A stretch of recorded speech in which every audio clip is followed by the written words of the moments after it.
को प्राप्त करना है। सभी बैठ जाए, प्यार से बोलिए धन निरंकार जी।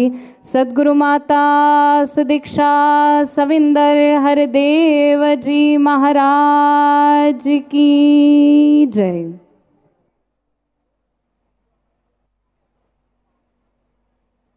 साध संगत जी, प्रेमा ने बोला। साध संगत, आज खारगर के इस मैदान में ये जो सुंदर नज़ारा सतगुरु की कृपा से आज ये बना है, आप सभी संत अनेकों स्थानों से यहाँ पहुँचे हैं, पूरी ही मुंबई से और शायद आसपास के भी कुछ इलाकों से हाज़िरी लगी है। और पिछले साल भी जब यहाँ इस तरह एक दिवसीय समागम हुआ तो नज़ारा यही लग रहा था कि जिस तरह वापस वही महाराष्ट्र का समागम साल में दूसरी बार हो रहा है।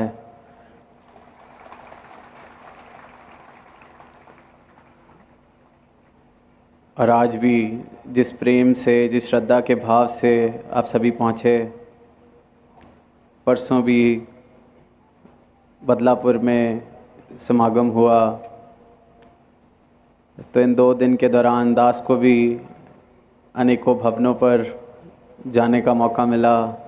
वहाँ भी संतों के दर्शन हुए, भक्ति प्रेम की एक लहर जिस तरह से हमेशा ज़िक्र होता है इस धरती का, पुरातन समय से ही कितने संत इस धरा पर हुए। और फिर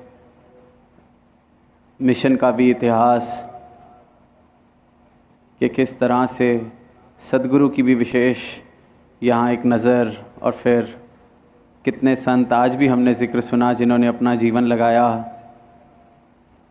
तो ये जो जीवन लगाया गया है उसके पीछे सिर्फ़ एक कारण कि ये जो बोध, ये जो सच्चाई हमें मिली है, ये सच्चाई जिसका हकदार ये मानव जीवन है, जिसके लिए ये तन मिला है, बड़े भाग मानस तन पावा, कि सिर्फ़ और सिर्फ़ एक करुणा का भाव कि ये जो हम जागृत हुए हैं, ये आप सब सारी ही मानवता के लिए फिर ख्याल मन में आता है कि ये तो सारी मानवता इसकी हकदार है, कोई वंचित ना रह जाए।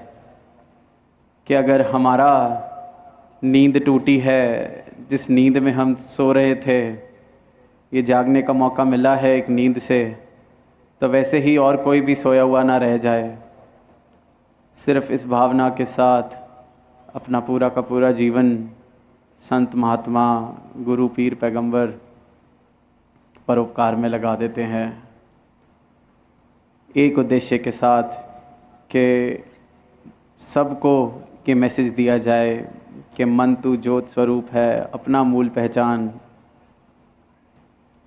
कि तुम ये शरीर नहीं हो, तुम ये धन दौलत नहीं हो जो हमने इकट्ठा करने की दौड़ में भाग रहे हैं। तुम अपने, कितनी तुम्हारी संतानें हैं, कितनी तुम्हारी जायदाद है, कितना तुम्हारा वर्चस्व है, इसका कोई मायने नहीं रह जाएगा, क्योंकि इससे कुछ प्राप्त होने वाला नहीं है। ये तो ऐसा है कि जितना हो जाए फिर और ज़्यादा पाने को दिल विचलित होता है, और ज़्यादा और ज़्यादा। पर फिर जब ये कहा जाता है कि मन तू ज्योत स्वरूप है, तो फिर आगे से सवाल कि ये ज्योत है कौन सी जिसका मैं स्वरूप हूँ। और फिर इस राज को जानने के लिए सदगुरु के चरणों में जो अपना शीश झुका लेता है, फिर उसका जीवन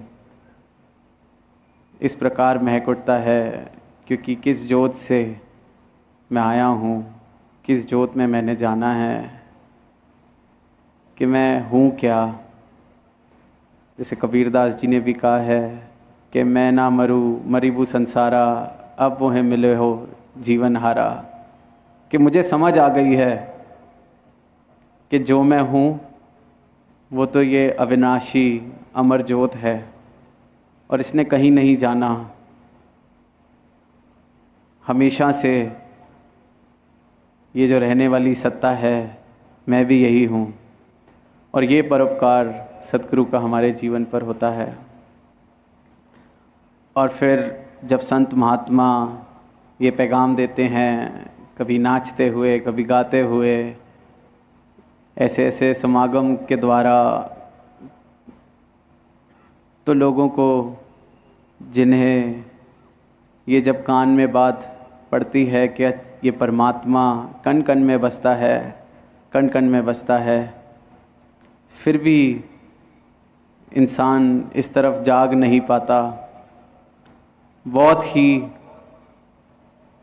मुश्किल से संसार को छोड़ने की बात कि ये संसार जिसके पीछे मैं दौड़ रहा हूँ ये परछाई मात्र है, क्योंकि इतना गहरा इसके साथ हम संबंध बना चुके हैं अपनी मैं का। हमने अपना पूरी की पूरी परिभाषा कि मेरे पास कितना है, कितनी धन दौलत है, कितने महल माड़ियाँ हैं, कि मैं कितना बुद्धिमान हूँ, मैंने कितनी किताबें पढ़ी हैं इत्यादि, सिर्फ़ और सिर्फ इसके आधार पर जो मेरा मैं का ये जो पूरे का पूरा भवन खड़ा है, इसी आधार पर। और जब संत ये आवाज़ देते हैं तो बहुत ही मुश्किल हो जाता है जो इस तरह से गफलत की नींद में है कि ये पैगाम को सुन के भी अनसुना कर देते हैं। क्योंकि ध्यान, अगर परमात्मा की बात सुनना भी चाहते हैं तो शायद कई बार यही भाव आ जाता है कि चलो शायद ये परमात्मा जिसका ये ज़िक्र करने आए हैं, इसके द्वारा मेरा कोई जो अधूरा काम है वो पूरा हो जाएगा, तो सुन लेते हैं इनकी क्या बात है। शायद कोई अगर तकलीफ़ का समय अभी चल रहा है, अगर ये परमात्मा की बात सुनेंगे, ये जो संत सुनाने आए हैं, तो शायद वो ठीक हो जाएगी। क्योंकि ध्यान अपने इस परिभाषा जो मैंने बना ली है, ये जीवन ही मैं सिर्फ़ और सिर्फ इसके आधार पर जी रहा हूँ, तो हर पल सिर्फ़ और सिर्फ इसी को और मजबूत करने की चेष्टा में मैं लगा रहता हूँ। आज एक गीत, एक भजन जिसके शब्द थे हरियाणा हरियाणा, एक मराठी भजन हमने सुना। तो एक बार पहले भी कहीं सुनने को मिला कि यही भजन लगभग ऐसे ही बोल, और फिर महापुरुषों ने आपस में बात की कि कितना आनंद आया भजन सुने।